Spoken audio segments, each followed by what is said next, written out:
જૂનાગઢ મહાનગરપાલિકાની ચૂંટણી યોજાય તે પહેલા જ કોંગ્રેસમાં બબાલ થઈ. જૂનાગઢ મનપાની ચૂંટણીનો જંગ, જેમાં શહેર કોંગ્રેસના નવનિયુક્ત પ્રમુખ અમિત પટેલે પદગ્રહણ સમારોહ યોજ્યો. આ અવસરે મોટી સંખ્યામાં કોંગ્રેસના હોદ્દેદારો અને કાર્યકરો ઉપસ્થિત હતા. જો કે કરસન સોલંકી નામના કથિત કોંગ્રેસના કાર્યકરે હોબાળો મચાવતા હડકંપ મચી ગયો. કરસન સોલંકીએ પૂર્વ શહેર કોંગ્રેસ પ્રમુખ મનોજ જોશી પર પૈસાની લેતી દેતીનો આરોપ લગાવ્યો અને કોંગ્રેસના હોદ્દેદારો સાથે તકરાર કરી.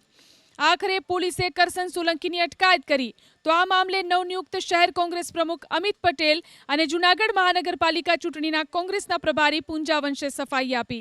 બંનેએ દાવો કર્યો કે હોબાળો મચાવનાર કરસન સોલંકીનો કોંગ્રેસ સાથે કોઈ જ નાતો નથી. હોબાળા પાછળ ભાજપનો હાથ છે. કરસન સોલંકીએ પૂર્વ શહેર કોંગ્રેસ પ્રમુખ મનોજ જોશી પર પૈસાની લેતી દેતીનો આરોપ લગાવ્યો અને કોંગ્રેસના હોદ્દેદારો સાથે તકરાર કરી.